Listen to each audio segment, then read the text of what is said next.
welcome to Now You Know By, the #1 podcast in the city, where we try to educate, inform, and inspire. And depending on how much we've had to drink, entertain. As you probably already know, most of the electronics that we use in our homes are charged by rechargeable lithium-ion batteries.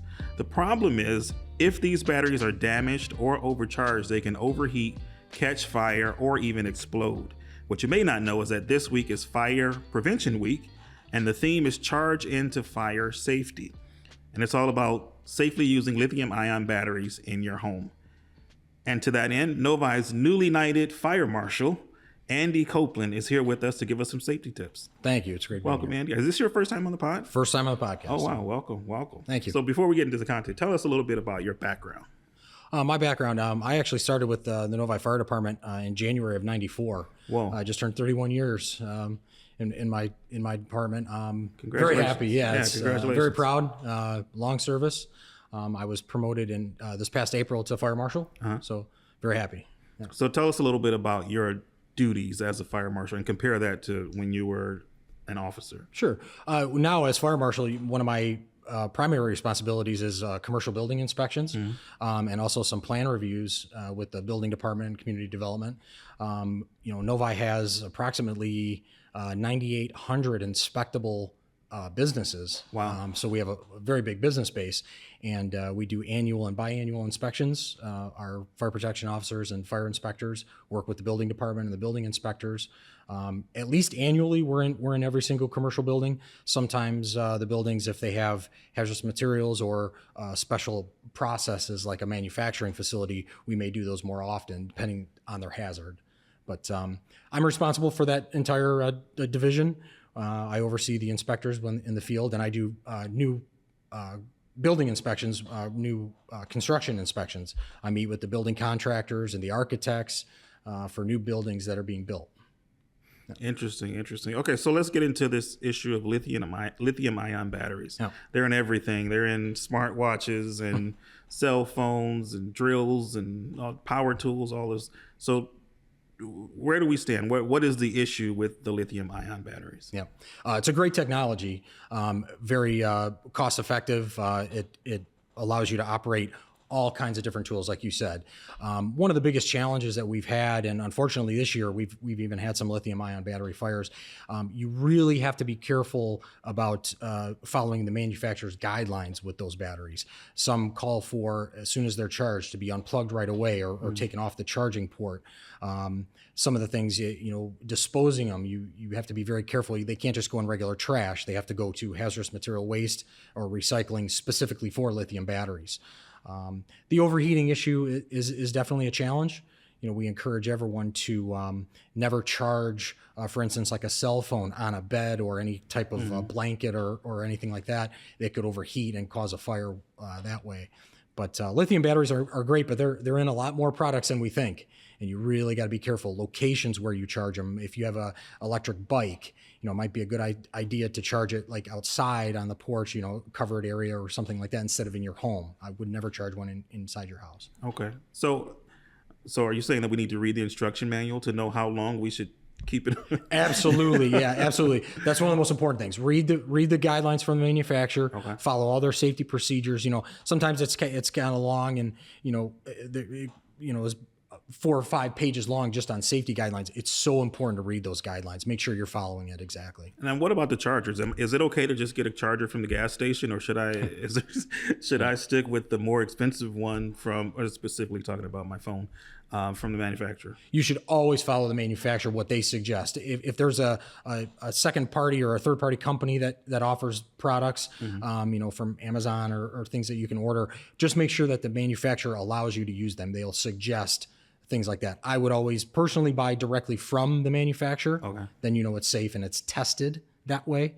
They can't test for third party products. So that's a big no-no. So I'm assuming then that there is some sort of standard within the industry. How do we know if a particular charger or device is following whatever the standard is? That's a great question. So short of being an electrician and Sure, knowing yeah. all the laws and following the National Electric Code, you really got to read by the manufacturer what they recommend, what they say you can use. Is there Is there any indication on the device or on the charger? Is there like a logo or something? Yeah, sometimes some of the manufacturers allow when it's charging, it's a green indicator. Okay. Some type of green indicator. If it's in red, that could be a hazard or something, maybe it wasn't plugged in correctly. Sure. Things like that. There are some indications. Yellow blinking light sometimes indicates that there's a problem with the charger itself, like the battery, maybe it's past its expiration date, it needs to be removed from service, things like that. Yeah. Do you know, what about, so I keep all my power tools in the garage. Yep. And I've always wondered this, during the winter, because my garage is not heated, is it safe to keep those batteries in the garage or should I bring them inside? Yeah, I do the same thing. I have a lot of power tools in my garage. The batteries themselves are okay. A lot of the manufacturers recommend that once the battery is charged to remove it from the charger. So I take it off and I set it next to it. Okay. Yeah. So just don't leave it there forever. Yeah, don't leave it on the charger. Yeah. Until next month when you cut your grass. Correct. I would also never charge it in direct sunlight, like plug it in the unit and leave it out on your patio. That could overheat it as well. Okay. So since we're on the garage, let's talk about EVs. Okay. Yeah. Have we had any issues with EVs in the city? Any fires or anything caused by charging? Unfortunately, this year we have had 2 EV car fires that were in the charging process that caught fire. One is still under investigation. I can't say too much on that yet, but you really have to be careful how the unit is plugged in.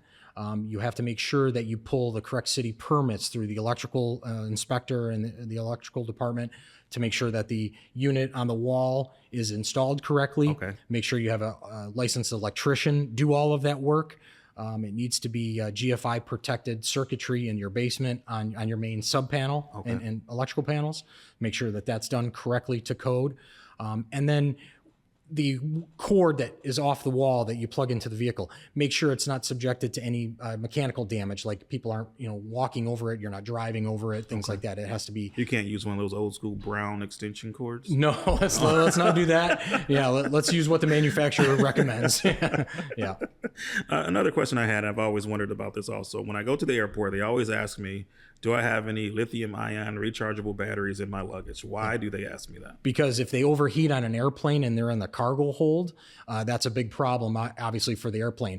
Airplanes do have some safety features in them. They have a fire suppression system in the cargo hold, but if it were to overheat, at least it's in your hand and you'd be able to do something right away. They would have throw it to the guy behind you. right. We would get it to the faucet or wherever, the stewardess would help us with that. But you never want to keep it in closed luggage. Packing it in with clothing, if it overheats, that could spark the fire. I see. You talked about proper disposal of lithium-ion batteries, which any battery for that matter. Yeah. So we always have household hazardous waste days multiple times per year. We just had one in the city of Novi on October 4th. The next household hazardous waste day will be on October 25th. And that will be at the Recycling Center at 8 Mile and Evergreen in Southfield. And I'm sure we'll put the information on the screen. But for more information, you can visit rrrasoc.org. RARSOC, as we like to call fancy. it. I like it. Any big takeaways? What's one thing you can leave our audience with, the big takeaway? Well, like you said, disposing them, that has to be done very carefully, just in regular household waste. A lot of times, if we clean our kitchen counters or whatever, there's some liquid products that go into the garbage. And if that lithium battery's in there, it could cause that to catch fire. So those have to be disposed of properly. That's the biggest thing. Again, recharging them, use the manufacturer's guidelines, take them off the charger after it's done charging for long-term storage. And then just general safety, make sure, if you were to drop the battery, make sure it's inspected, by the manufacturer to make sure it's still in good shape to use. You don't want the casing damaged in any way. That could cause a fire. So proper disposal, proper use is the biggest challenge. Awesome. Well, thank you, Andy. We appreciate you. You've given us a wealth of knowledge per usual. You're always here to help. Thank you. Coming to the building to check on this, that, or the other things. So I know one time I smelled gas. I'm like, it's gas in the building. It wasn't, because I'm stupid. And you were being safe. That's all that matters. Yeah. But thank you very much. We appreciate you. And congratulations on your newer position. It's not totally new, but you've been doing it for a while. So thank you. Appreciate you. Thank you very much. Oh, we have to say one more thing. Have you heard this yet? Our closing for the podcast? I've seen some. I think I know what I'm doing. Let's see how it goes. Here we go. All right. And now you know why. That was good enough. All right. Thanks, folks. We'll see you next time.